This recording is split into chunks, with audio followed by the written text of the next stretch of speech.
welcome to Sean White's Solar and Energy Storage Podcast. To learn more about solar storage and everything else, go to SolarSean.com. Today, we are talking to David Bliss. David Bliss is the CEO of Faraday Microgrids. Hey, David. Nice to see you, Sean. How are you? Great, David. Thanks for being on the podcast. Recently, instead of me introducing people, I will let David introduce himself. So go ahead, David, and tell us about yourself. Thanks, Sean. I am the CEO and founder of Faraday Microgrids, and we're a turnkey organization that develops, designs, engineers, builds, and in some cases owns and operates renewable energy microgrids. And this comes on the heels of my background as a surgeon, and I remain a practicing surgeon here in the state of California as well. Wow, I did see that you had a doctor shirt on. That's pretty neat. I guess we can call you two different types of MDs. You're a microgrid doctor and a medical doctor. Oh, I like that description. You know, that's an original one. I may steal that. It's all yours. One thing that I was just looking at too was just different definitions in the National Electrical Code, because that's what I do is I train people about things like the National Electrical Code. And there is different definitions about microgrids. And one of them is healthcare microgrid system or healthcare microgrid. And I'll just read what that means. A group of interconnected loads and distributed energy resources within clearly defined boundaries that acts as a single controllable entity with respect to the utility. So do you have one of those while you're doing surgery? I wish. In fact, very few hospitals, if any, have these other than the couple that we've built them on, which I'm sure we'll end up talking about. No, as a matter of fact, well, I suppose if we define that more broadly, the answer is yes, every hospital in America does have that. If you include in the definition backup diesel generators, because in essence, that's a diesel microgrid. It can take over running all the loads. It's geographically distinct. It operates independent of the utility. So in the broadest sense, that does qualify. But when we're talking about renewable energy microgrids, we're obviously referencing things like solar, wind, geothermal, and the like. Yeah, I know there's a lot of special requirements in the National Electrical Code for hospitals and apparently also for healthcare microgrids. I don't suppose they mean yoga centers when they're talking about healthcare. No, well, you've lighted on a very important topic. And since you mentioned the National Electrical Code, the National Fire Protection Association, I know you know this, but this is for your listeners. The National Fire Protection Association sets a lot of the standards that then become our National Electrical Code. In fact, that's NFPA 70, right? It's the National Electrical Code. That's the NEC. Right. And so that in turn informs what regulatory agencies use as their standards for specific types of buildings, with healthcare being its own vertical. So within the NFPA are two important subsets of regulations. One is NFPA 99 and the other is NFPA 110. And those are used to determine the nature of energy systems, how they have to operate, what they have to serve within healthcare facilities, what kind of facilities have to have them. And then those are used by entities like the Healthcare Access and Information Regulatory Agency in California, the Center for Medicare and Medicaid Services at the federal level, and a number of other regulatory organizations. It's a long-standing, very robust system. It goes back to, I think, 1982 is when NFPA 99 was first organized. Yeah, and I really hate it when they're doing a heart transplant on me and the power goes down. That's kind of a drag. Yeah. I don't think many people think about this. A friend of mine who's a physician had to have an operation, and he asked me, what happens if I'm on the operating room table and there's an earthquake? And I said, well, that's a very rare scenario, but there are backup power systems. And lo and behold, while he was having his operation, he was awake for this operation, there was an earthquake in Los Angeles. The power system shut down, as it's required to do, but the backup power system, in this case diesel generator, came right up and they were able to complete the operation. So I know you're being a bit tongue-in-cheek, but the reality is, speaking to this as a clinician, the last thing you want is for your healthcare organization to be rendered inoperable because there's a problem with the utilities. We've all seen the heat emergencies, water surges, storm surges, hurricanes, tropical storms. The list is endless. And when those make hospitals go down, it's a big problem for the communities they serve. Yeah, I know there's a guy that's in Berkeley. His name's Hal Aronson, and Mhm. he has a organization with his wife who's a surgeon, and they go to Africa and they figured out what's the biggest solar system that they can put in a suitcase. And Hmm. apparently they're doing like, birthing and all kinds of stuff with kerosene and things like that and bad grids and things like that. And so they've got, solar power and batteries to really make a difference. I mean, for them, probably just a light bulb is a huge difference. The name of that organization is We Care Solar, so it's wecaresolar.org. Fantastic. Well, in resource constrained environments, and do have friends that work in South America, in Africa, and Asia, you're glad to have whatever you might have with respect to energy. I mean, even a little bit of power generation, storage, and the discretion to use it can be the difference between saving lives and not being able to help people. And I think Americans would be surprised to see how many parts of the world really don't have consistent power the way we do in the US. We're very spoiled in some respects. Not to say there aren't problems and it isn't very expensive, but it is an impressive machine, our national grid. Wow. And so you obviously have your hands full doing surgery and being a CEO of a microgrid company. How does that work? I guess, once you're smart in one area, it's pretty easy to transfer it over to another area. But, you've got all this terminology. There's only so much room in your brain. I guess, like I said before, a lot of the science is the same. Chemistry isn't different for the medical profession and for the electrical profession. But how do you make the time to learn about, microgrids and what you're doing, renewable energy, and to go in there and be a surgeon at the same time? Well, thankfully, I started this company about 12 years ago when I was already a well established surgeon and very comfortable in that practice. And so the amount of energy and effort required as compared to somebody who's still an early learner or like is very different. And as you point out, science is a great background to have to go into the technical arena because it gives you a language to speak to these things. Funny enough, I'm sort of a frustrated engineer. A lot of my Uh-huh. friends are electrical engineers, mechanical engineers, civil engineers, and I've always been interested in and fascinated by the things that they do.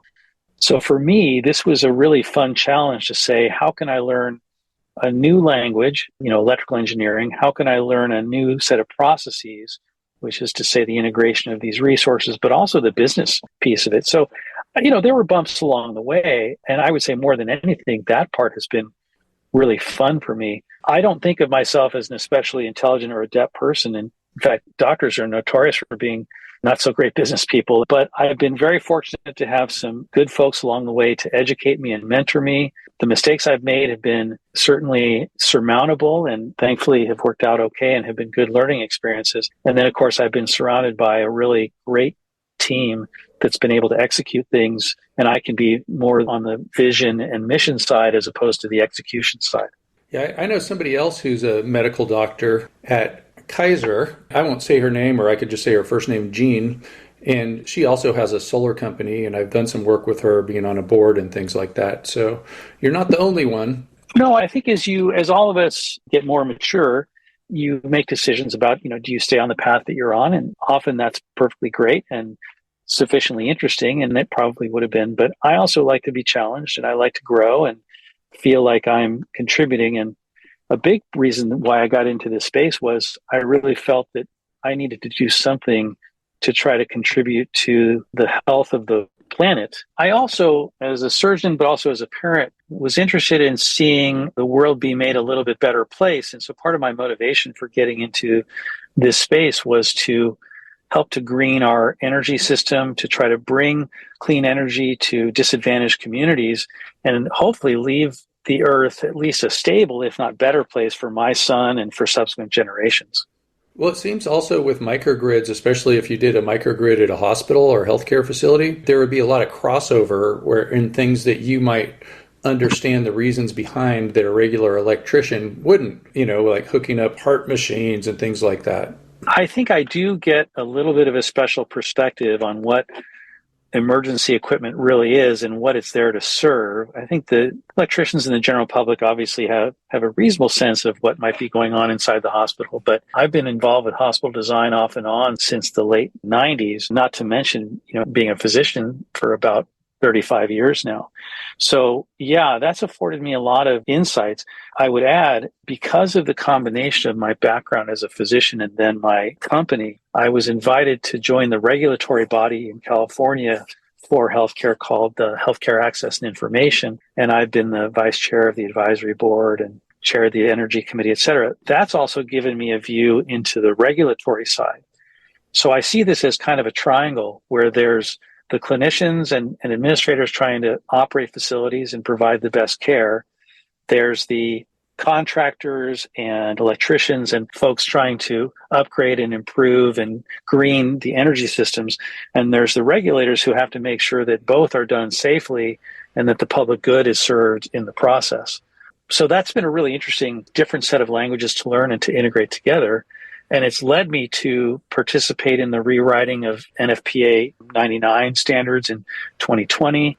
And some of our work has contributed to the Center for Medicare and Medicaid Services issuing what's called a categorical waiver on their conditions for participation that now allow hospitals to choose to use distributed energy resources like microgrids in lieu of diesel generators. And that's a groundbreaking, really critical evolution in the course of healthcare power.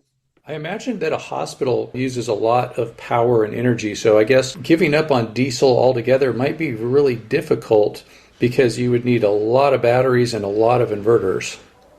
There's no question that diesel generators, some people will call them prime movers, have a fantastic track record of reliability, safety, and their costs are well known. So the healthcare industry is a very conservative industry naturally, and they want to do the safest thing. So diesel has long been the standard. And when I started this company, I literally had dozens of healthcare experts tell me that that would never change and that I was barking up the wrong tree. So diesels remain a really fantastic resource in the sense of their performance. Where we run into problems is, of course, their emissions are really problematic, particularly in places like California. They're all cost and no benefit, meaning you can't operate them routinely, so you have to pay for the capital cost, you have to pay for maintaining the fuel and switching out the fuel periodically, and you have to do all the documentation and maintenance and care of these systems, but you don't get any productivity out of them. So I think folks have started to say, well, yes, that's fantastic for reliability and resiliency and safety, but can we achieve the same goals while also being cost effective and green? So fast forward to your point, yes, if you're going to do it with batteries, you have to have very substantial battery systems, or if you're going to do it with solar and batteries, very large solar arrays. But this is frankly entirely achievable.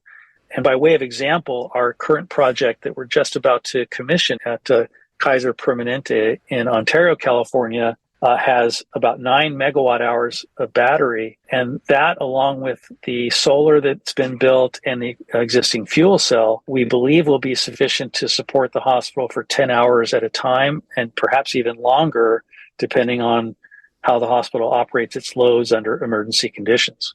Wow, so you're using fuel cells. That's interesting. Well, the fuel cell pre-existed us in this case. It's a 1 megawatt fuel cell that was already in place.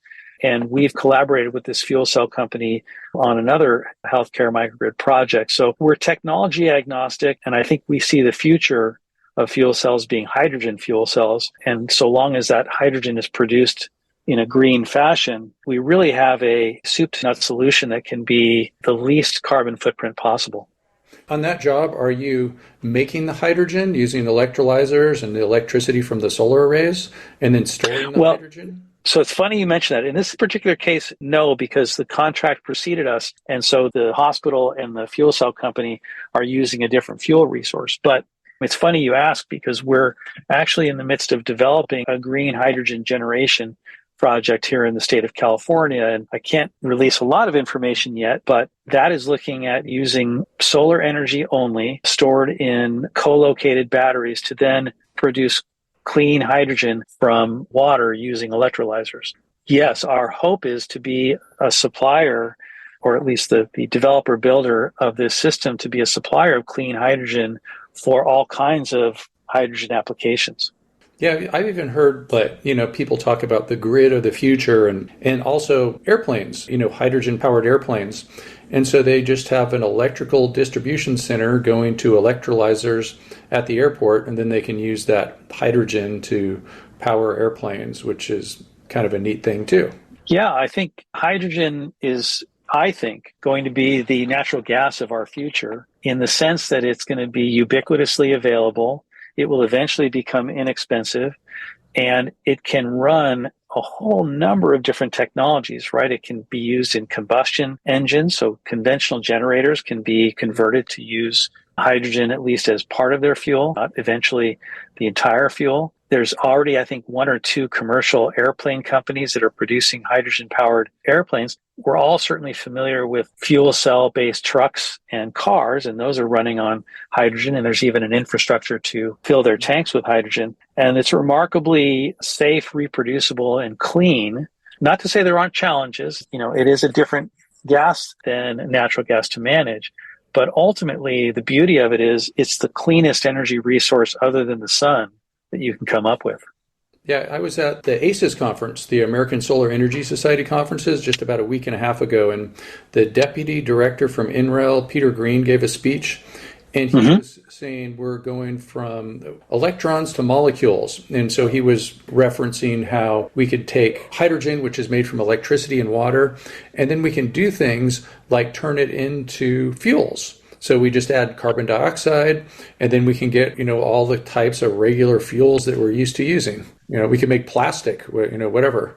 Right. Well, I think you've lighted on something that a friend of mine, one of the guys who mentored me early on pointed out. Our traditional view of energy is there available to us, and the moment that we need it, the system should turn on to produce it and supply it. So that's why fossil fuels were such a brilliant discovery for the 150, 200 years that they've been in use, because it's a perfect storage molecule for a ton of energy. In fact, we're very inefficient at what we use. The problem is that requires, number one, all of the emissions that come with that, not the least of which is the CO2 and the problems with climate change. Number two is it's a finite resource, and we are eventually going to run out of that. What's really interesting in the sense of hydrogen and these other molecules is now you can actually produce the chemical or the molecule that's holding the energy for you and store it indefinitely and use it when you need to. And so you don't have to have the ability to go get the material right when you need it and produce energy. You can actually be producing the source all the time, store it, and be ready to go in one of many different fashions. So now the generation system becomes independent of the load system. And that's where storage within a molecule like hydrogen, or storage within an electrochemical battery, or storage in other forms of batteries becomes critical, because that becomes essentially, in the broad sense, like a fossil fuel, where now you've packed all that energy into different resources, and that becomes the reservoir instead of having to pump it out of the ground.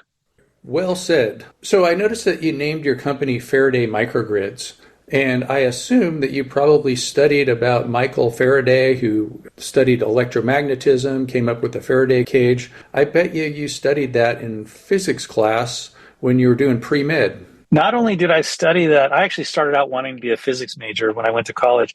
Not only did I study Faraday, I just visited his lab at Cambridge in England, literally just about 3 weeks ago. I mean, obviously, great story. There's his equations and there's his work on electromagnetism, et cetera. So it's, fantastic individual in the world of science, not to mention in specific around electricity. So yeah, it's a tip of the hat to history. And I think the kind of technologies that we're employing, and, I think it's great to honor some of the folks that made these extraordinary discoveries, especially given that they did this at a time where they didn't have the sophisticated tools like the computers that we have. They just had their minds. Mm-hmm. Maybe you could tell us a little bit more about Michael Faraday? Well, he was a scientist in England who was interested in electricity and electromagnetism, and became, I think, one of the youngest PhDs to ever graduate. I believe he graduated from the University of Cambridge. I'm not certain if he graduated from Oxford. This is one where I get a little bit confused. He became one of the youngest professors at Cambridge in its history. And the classic thing that people ascribe to him is the Faraday cage, which is he showed that electrons will travel around the outside of a sphere, And you can stand inside of the sphere and not be affected by that current at all. And, because people thought that you would be electrocuted. And so that's the principle of the Faraday cage. But he also was instrumental in describing electromagnetism and magnetic fields and a number of things that serve to support how we conceive of, for example, maglev trains in Japan, how the principle of how you lift those trains off the tracks with magnetism. A lot goes back to Michael Faraday. Faraday, I remember studying him. I need to restudy Faraday because it's been a long time, but I've always been fascinated by all these Einstein types. I want to absorb some of their knowledge. I've always found it fascinating that these folks look at the world and see things that none of us imagine, much less would understand how to figure out mathematically. The math is not intuitive, and they had to make breakthroughs. And often, by the way, face insurmountable or nearly insurmountable obstacles of all the older professors saying, this is crazy, you don't know what you're talking about. And of course, the young guard becomes the old guard. And, I love the story, kind of jumping around here a bit, but Einstein, who described the general theory of relativity and the photoelectric effect, and a number of other things, went on to really have trouble with quantum mechanics. And he and Niels Bohr and other scientists used to get into these arguments where he would call it spooky action at a distance, was what he called quantum mechanics. And he sort of, by the time he was an older guy, was pushing back against the younger scientists because it had exceeded his ability to fully conceive of how that worked. Yeah, that quantum entanglement, that is kind of spooky action at a distance. I'm stealing that directly from Einstein. That was his description. And he meant that in a pejorative way. He meant that to say, this doesn't make sense to me that you could be at an infinite distance, because, of course, he was very tied to the speed of light being the limiting factor in the universe. So quantum entanglement violates that principle entirely. And honestly, like him, I have trouble with it. But it seems to be the case, and that's the basis of quantum computing. I know. I'm trying to figure out how to use quantum entanglement to win the lottery. I'm setting up my machine right now. Maybe you can give me a hand. Yeah. Have you ever seen any of the quantum computers they have at MIT or Harvard? I haven't seen them, no. They go back to, if you're my age, I'm nearly 60. If you're my age, you go back to the era when computers filled massive rooms and you had to have punch cards and that sort of thing. And nobody ever imagined that you would have this thing sitting on your lap or on your desk. So the quantum computers look like that. They're massive, and their computing power right now is actually fairly minimal. But it's obviously only a matter of time before they figure out how to manipulate that and make them more effective. And then the computing power will be just outrageous. And the next level of discoveries will be, I'm sure, things that you and I can't even imagine, much less, sort out. So I'm sure they're going to be able to make a real nice microgrid controller for you.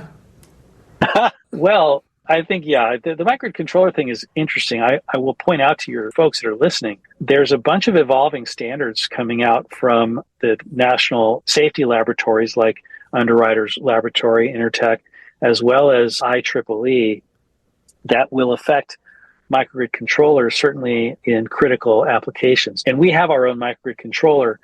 So we're going through the UL listing process and the IEEE certification process because that's going to be required by regulators in healthcare pretty soon. Whereas that was the Wild West only a year or two ago. You could, stand up your own controller and have it do whatever you wish. That technology is going to get standardized. But to your point about what the future holds for those, I would say the future in the short term lies in machine learning and artificial intelligence, because the ability of those machines to self-teach, taking circumstantial data, meaning what are systems doing, how are they then performing, what are the impacts, good or bad, and then adjusting in real time, means that you can take the whole human interface out of it and have something that's self-tuning and improving constantly over time, only to the benefit of the site where the microgrid lies, the grid as a whole. I mean, it'll be an impressive next iteration. Yeah, and I guess the thing about a microgrid, if you look at the NEC definition of it, it has the ability to connect to the grid and then disconnect from the grid. So when you're connected to the grid, I'm assuming that, with all this artificial intelligence and future quantum computing and controllers and things like that, we're going to be having lots of virtual power plants, VPPs. And then yes, when you disconnect from the grid, say there's a big bad rainstorm in Southern California, which is happening while we're recording this practically, you could kind of do the same thing on the micro scale. How do you see that? You can. So I think it's useful to understand that there's two large scenarios in which microgrids can isolate from and resynchronize with the grid. So there's a mechanical method to do this. You can interpose disconnect switches. The most common would be automatic transfer switches. And you can think of those as toggles that connect to or disconnect from the grid and allow you to be physically isolated or physically connected, so that the microgrid, if it's on the side of the automatic transfer switch or ATS that's on the site, now the microgrid can operate freely, support the site, and it's doing so entirely independent of the grid. And then when the grid comes back up, the ATS can resynchronize with the grid when that signal is adequate. It can close the connection, so now you're reconnected to the grid, and the microgrid can continue to serve the facility, but now does it in a supplementary fashion to the grid. And nowadays, those kind of things can be done almost blinklessly. The other mechanism to do this, which is a little bit more sophisticated and frankly challenges a lot of regulators and regulatory requirements, is you can set the microgrid controller to define no export across the meter, so that you can isolate, not in the physical sense, but in the sense of not sending any electrons to the utility. So in other words, when the utility goes down for whatever reason, the microgrid senses this. It meets the loads within the site or facility, but meets them up to and only to the point that they require and no more, so that it never sends a meaningful amount of electrons towards utility, because the utility has to protect its line workers from injury if they're out doing work on damaged systems. So in California, for example, we have Rule 21, the California Public Utilities Commission, Rule 21, specifically requires that renewable energy systems or supplementary systems go down when the grid goes down, unless they can be physically isolated. And there's some language being considered about that second option where it's zero export. But right now, that would almost certainly be rejected by the utilities. But anyway, with that said, you really kind of reimagine the whole bulk grid system. So backing up to the 30,000-foot view, right now we have this really wonderful centralized network of big generation that sends out tendrils everywhere, and through its transmission and distribution system connects up to our homes, our businesses, facilities, whatever. And, it's 98, 99% reliable. Now, imagine that the future is you decentralize this. So now you've got microgrids everywhere. The utility becomes more of a distribution or redistribution and balancing network, so that this distributed network now produces energy for its own local sites, but probably also exports to other users around the network. And the utilities and the ISOs act as the agents to sort of direct that power more so than to generate it. That will probably turn out to be an even more resilient scenario on the micro scale, because if you're operating, let's say, a critical facility for food storage, you really can't afford to have the grid go down for any meaningful period of time, because you will lose your entire inventory. Or if it's medication storage for patients that are critical, like we have an insulin shortage in California. Well, what if you lost all the insulin supply from, storage location?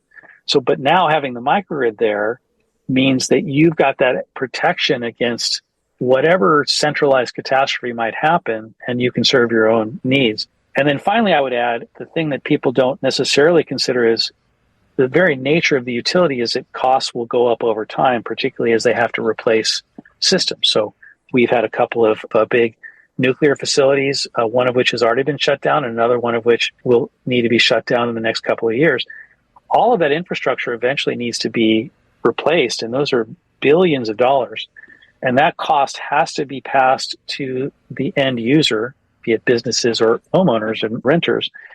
So having a microgrid essentially fixes your cost for the energy that you produce, meaning to the extent that that continues to work for an extended period of time and has its own fixed cost for operating and maintaining, it doesn't have the escalating costs you have of acquiring fuel, of maintaining big centralized systems, and all the infrastructure required to distribute it.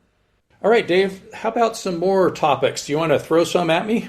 Yeah, I think an important topic for your listeners to hear about is what some people call value stacking, which is really looking at the multi-layered values that renewable energy microgrids can bring to a given scenario. If you think about conventional single systems like solar, they're marvelous insofar as they produce a certain amount of energy on a reasonably predictable level across a wide time frame, which is to say over the course of a year or 5 years, 10 years, you can know where it's coming. But you don't really have much say about when that energy is produced or used. When you add in batteries and a controller, or you take multiple resources, well, now you have the option to store that energy and use it whenever it's best for your purposes. So there's a number of things that you can get out of that. First of all, you can time shift the solar. And what a lot of folks may not recognize is that the value of solar in terms of offsetting utility costs has actually plummeted, because the utilities have kind of, I suppose, in one sense of phrase, wised up, and they've lowered the price of midday power or afternoon power, and they've raised the price of evening power. So for most of us, or those who pay time of use, your most expensive period is actually 4 to 9 or 5 to 9 p.m. when solar is otherwise not producing. So all that marvelous, sun-based power is really not helping you as much as it could. However, if you put that into the batteries and put it back into the building or your home in the evening, you're now maximizing the value of those electrons. In a similar sense, there's for businesses fees called demand fees. And if you're not a business owner, this won't be familiar territory, but if you were to see the bill that businesses pay in most distributions, they pay for energy, the amount of energy that we all consume. We understand that. We all get utility bills at our homes. But then there's a second fee that's charged on the basis of the rate at which that power is drawn. So whatever the peak rate is in the course of a month, you can pay an additional fee, and that can be anywhere from $15 to $42 per kilowatt per increment of power. And that can account for 40 to sometimes 60% of the bill of a commercial building.